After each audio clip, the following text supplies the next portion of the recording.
Hello, everyone. Welcome to this exclusive video interview as part of our ebook, The Broken Candidate Experience. Here is how to fix it. Brought to you by ETHRWorld Southeast Asia in association with Paradox. I'm Yasmin Taj, editor, ETHRWorld International and head branded content at The Economic Times. As part of this exclusive ebook, we bring to you in-depth insights from the leading talent leaders from across Southeast Asia, where they reveal some interesting narratives and learnings and how to win and retain the right talent by offering an authentic and positive candidate experience, which makes hiring easier, faster, and impactful. The last few years have paradoxically changed the meaning of work, careers, and workforces. People want to feel related and connected to the organization they want to work for. They're looking for meaning and purpose. No longer do employers have the opportunity to cash in the immense talent available. It is a candidate-driven market where employees are the choosers. The war for talent has only intensified. The year 2023 would be no different. Inflation, recession, layoffs, and the cost of hiring will all add to the challenges for the CHROs and recruitment teams. In this interview, we look at why CHROs and their recruitment teams need to take urgent action on their current candidate experience to win the right talent. And to drive this conversation, I'm excited to have Norlida Azmi, Group Chief People Officer at Axiata with me. After spending 18 years overseas, she returned to Malaysia as Group Chief Human Resource Capital for UEM Group. She was also a board member of Cement Industries of Malaysia, Berhad, and then joined HSBC Malaysia and PNB. She has held diverse roles as COO, Strategic Planning Head, and CHRO in various markets, including Singapore, UK, and the Middle East. At the beginning of her career, she held roles in regional marketing and was a global relationship manager, among others, with Citigroup Singapore and Kuala Lumpur. Welcome, Norlida. It's a pleasure to have you for this conversation. Thank you. Delighted to be here, Yasmin. Thank you. And next up, to further dive into the topic with subject expertise, we have Ian McCreery, who's Strategic Solutions Consultant APAC for Paradox.es. Ian oversees solutions at Paradox across APAC, working with organizations to reimagine their hiring processes and experience. He joined Paradox with a wealth of experience within talent acquisition and human resources with a career that spans the UK and Australia. Prior to joining Paradox, Ian led the talent acquisition team at Optus, responsible for recruitment operations, strategy, and transformation. Thank you, Ian, for joining us. It's a pleasure to have you too. Great. Thank you for having me. Great. I'm looking forward to a great conversation. We are trying to focus more on why candidate experience is going to be so important. So Norlida and Ian, the first question goes to both of you. And Norlida, I'd like to hear from you first. So talent remains a fundamental driver of business success. How do you see attracting and hiring talent in the current business ecosystem? Has it become more challenging? Thanks, Yasmin. It's such a pertinent question. When you start off the year and the business is saying it's uptrend, right? So we need talents and we need resources. And it's always very interesting in the ecosystem today. Whilst it's challenging, I see the other side as well, because we now have access to a greater talent base if we are willing to employ different employment methods, right? So I could be hiring somebody who's in India or in Poland to do the job that we do. So that's challenging in the sense that what kind of engagements do we do? But it is exciting because it opens up a huge span. And I think when we talk about skills-based talent management that begins with acquisition, so we have to embrace the challenges as well as the opportunities. The challenge also comes because the pool that we're playing in is smaller. We all seem to be wanting the same ready-made talents. And we talk about buy, build, or borrow. It seems everybody is buying right now. So I would say that the talent remains very critical. And how do we take them over the line to join any of our organizations remain a top priority for the people leaders today. Great thoughts, Norlida. I do agree with you that there are challenges, but there are certain opportunities in that talent if you try to look at a larger pool. Ian, what are your thoughts on this? Well, how is the talent ecosystem looking to you? Yeah, absolutely. I think to echo Norlida, it's critical at the moment. Like prior to joining Paradox, where I led the talent acquisition team at Optus, so but they're the second largest telecommunications company in Australia. And look, Optus recognised that it's amazing people, are critical to business, being a driver and one of the three organisational pillars for driving impact for customers. So, attracting and hiring the right people at the right time in the right role was, absolutely fundamental to achieving that. And especially as organizations start to shift towards digitization and technology, and that's really expedited sort of through COVID. The market over the last few years has been incredibly tight with talent shortages and low unemployment. So we're going to talk about employer value proposition probably quite a bit in today's discussion, and it's more important than ever. And through conversations with clients across APAC, we're hearing those same challenges over and over again. Yes, yeah, and I totally agree. I think what your employer value proposition is going to be a big deal breaker for why, talent wants to join your organization or wants to drop you that way. So thanks for sharing that. That actually brings me to the next question, Norlida. As employers continue to navigate the war for talent, how do you think will candidate experience become a priority? As we just, Ian also just spoke about the whole EVP that needs to be looked at again. How can we create, how do you see it becoming such a priority to attract and hire the right talent today? So the candidate experience begins way before you want to hire somebody. I think the organization talent brand is already there. And you open up so aptly today, Yasmin, about the purpose. And as more and more increasingly, the talents that we're targeting are from that generations that demand purpose, mission, vision, and how authentic are you living it in your EVP? And then also the candidate experience begins when you say, okay, how do you even advertise a job? Where do you put it in? Who do you get somebody to refer to? I find that the omni-channel actually needs to be analyzed a lot better, because sometimes a group of young professionals sit in a group and they say, hey, I got this job for you. And the employer is not there to sell the job. So how does that happen, right? So I'm finding increasingly those are the candidate experience comes in many forms. And I think that is going to be so key in how we position ourselves and how do we want to be. Are we top of the mind? Are we second? And it's not a matter of ego. It's like, I think increasingly also the candidate experience is a manifestation of the culture that both parties look for in each other. And I think that's what candidate experience builds about. Does the organization and the EVP encompass what matters more these days? And how do how does the leaders out there and beyond that, how the influences in the system? So I think candidate experience is getting top priority. And just like Ian was saying, we have to rely on some human touch, but a lot of it is being propagated by digital and social means.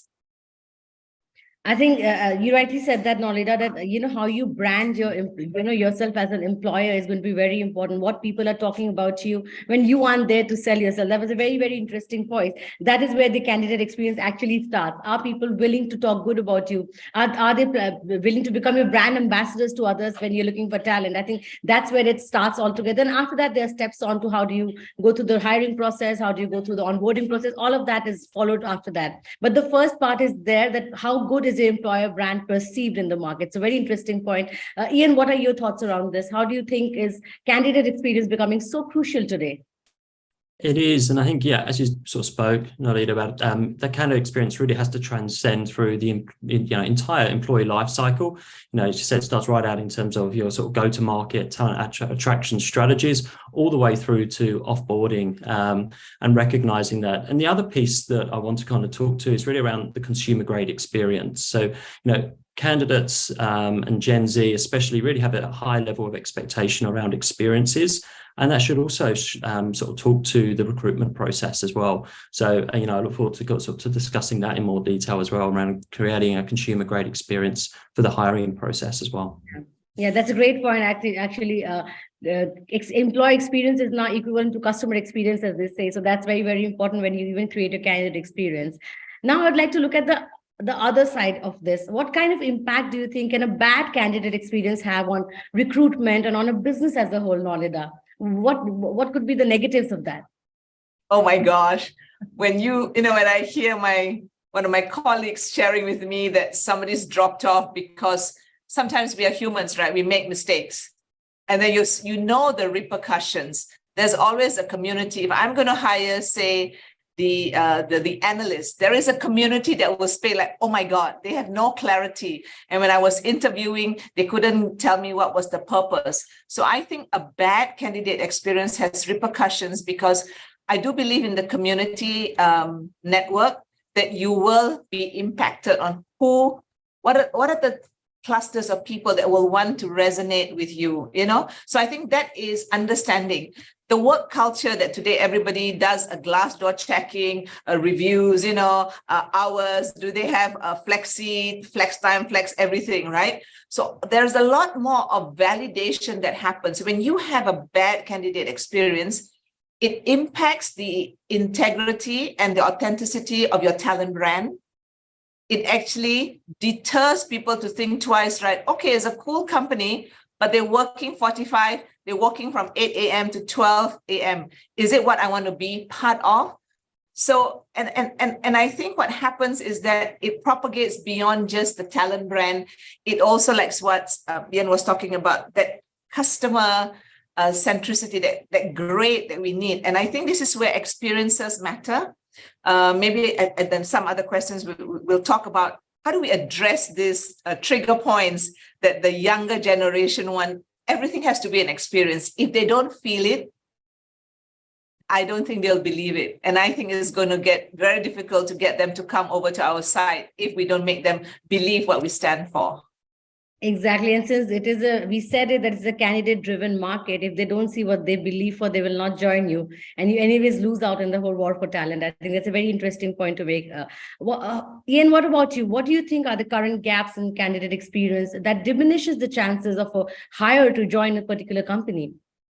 Yeah, a great question. I think not only does it really have a really adverse impact on the ability to sort of attract and retain top talent, there's a direct correlation to an organization's bottom line in sort of, not being able to attract talent, whether that's sort of through understaffing, not having the right skills and sort of competencies within the business to drive your strategies. And it can also be detrimental to your own broader consumer brand as well.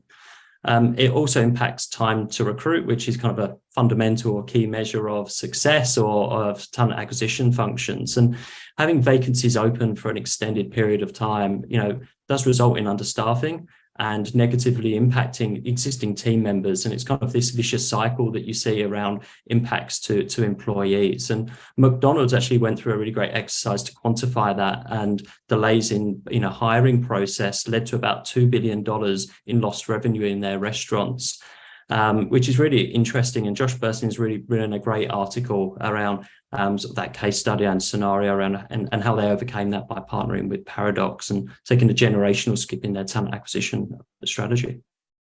That's a very interesting point. I think the kind of business you can lose, I think that if companies could figure that out, that if the candidate experience gets broken right at the beginning of it and you lose the right kind of talent with the right skills joining you, how it's going to affect your bottom line. I think that's where the whole change management, the whole change will start happening. So thanks for sharing that, Ian.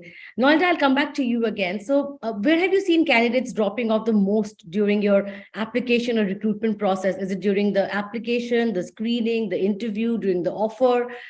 And why do you think are they dropping off? I mean, at least for our industry, and I think given the job market, there's always a lot of interest and attraction. And I think the corporate brand can bring the people to the door because they think, okay, it's cool, it's digital, it's telecommunication. And then they do a little bit more research, validation with their colleagues or their friends in the social setting, right?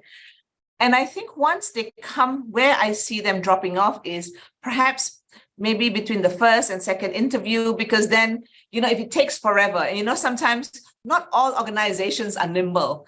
And okay, we want the candidates to have that conversation with the team, with the manager they're going to be with. But everybody seems to be running around like a manic headless chicken, right? So how do we align timings? And then sometimes we have digital tools, but it takes discipline to be digital as well, right? So I think we're getting a little bit of a drop off where for two things. One is where if the period to close is a bit protracted.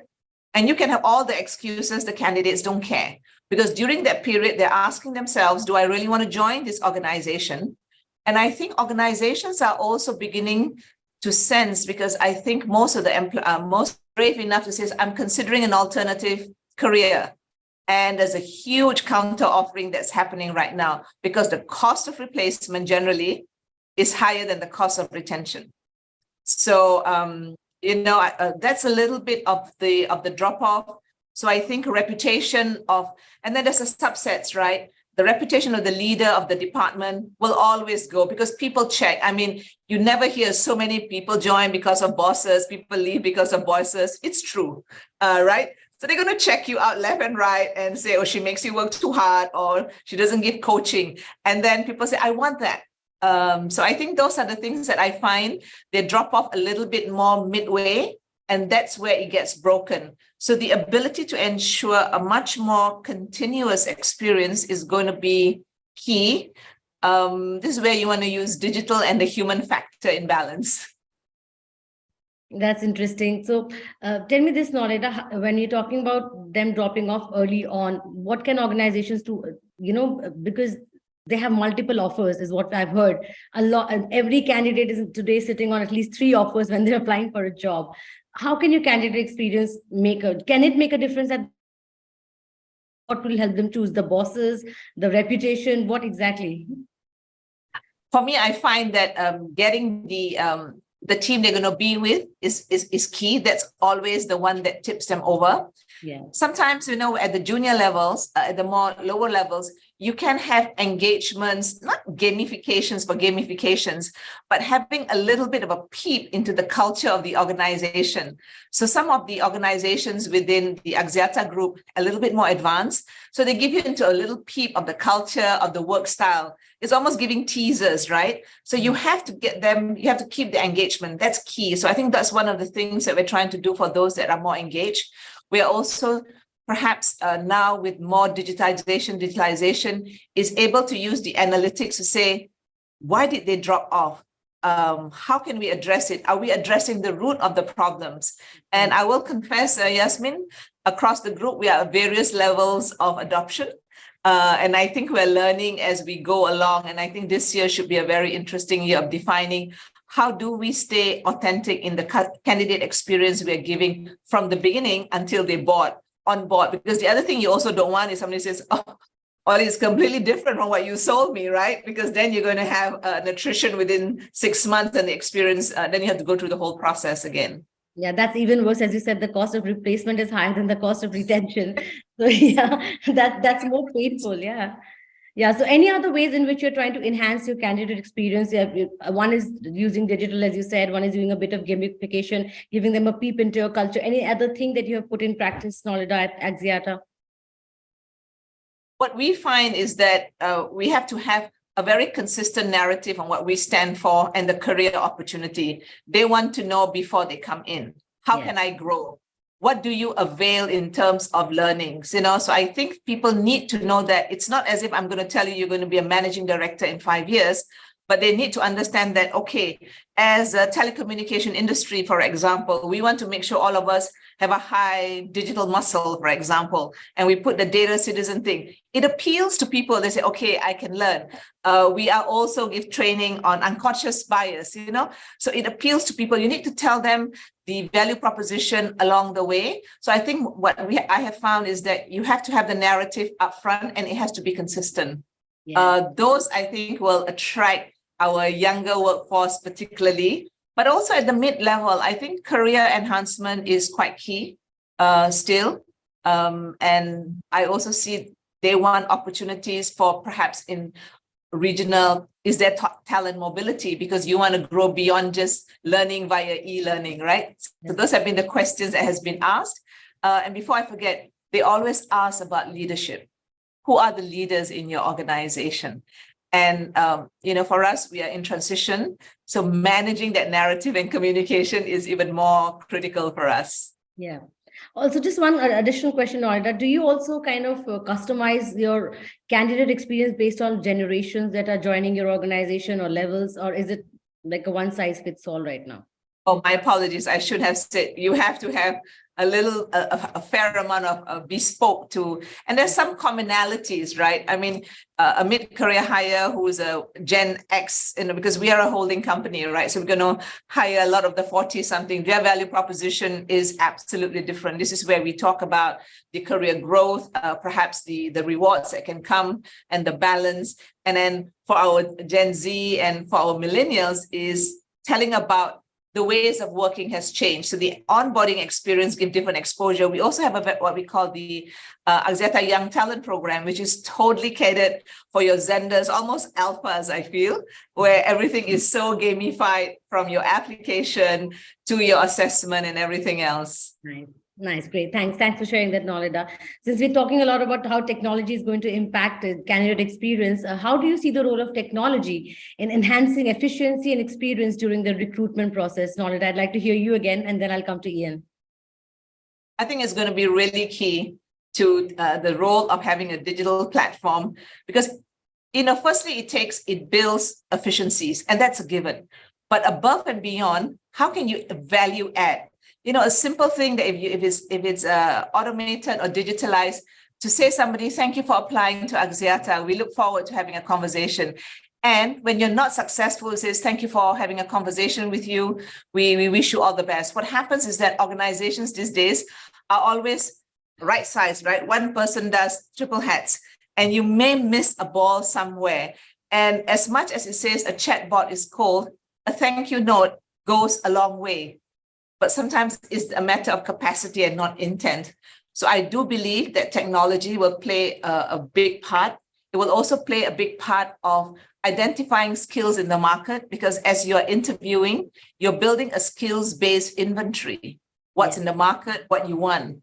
So there's so much more. And therefore, when we go into skills-based resourcing, I think it's going to be very powerful. And just this morning, we were talking about how to get this right, organizations must precede it with the right strategic workforce planning, because you know who you want, what you want, how you want. And if I can get digital help, my God, it will really shorten the hiring. And then my business managers will be happier with the people function, I hope. They should be, I hope so too, because the kind of numbers you're hiring at, I think technology is required to kind of make sure that the loopholes are covered, taken care of, that you don't miss out anything in the process. Because as you said, even if one candidate is not joining you at the moment, he's a probable candidate for you in the future. So you cannot build the experience for everyone. So great thoughts there. Ian, what are your thoughts? How is technology kind of changing this whole candidate experience scenario today? Yeah, and it's really interesting insights from Norlida. So like what we talk about the happy path in recruitment and candidates that ultimately join the organization. But for large organizations with a great brand, we attract like thousands or tens of thousands of candidates. And the reality is, unfortunately, there's just not enough opportunities for all of those candidates. So it's important to design and look at our processes and experiences for designing for those candidates that will be disappointed. So it's not detrimental to your brand or for them coming back to your organization again in the future. And it's also about using technology in a really smart and efficient way to make sure that your team and resources are focused on those candidates that, are the right fit for now. So you can really sort of lean into that human touch and high value added tasks. So, looking at that through the lens of Paradox, in providing that kind of consumer grade experience for candidates. And it's also about removing friction and barriers to applications as well from all spectrums of candidates.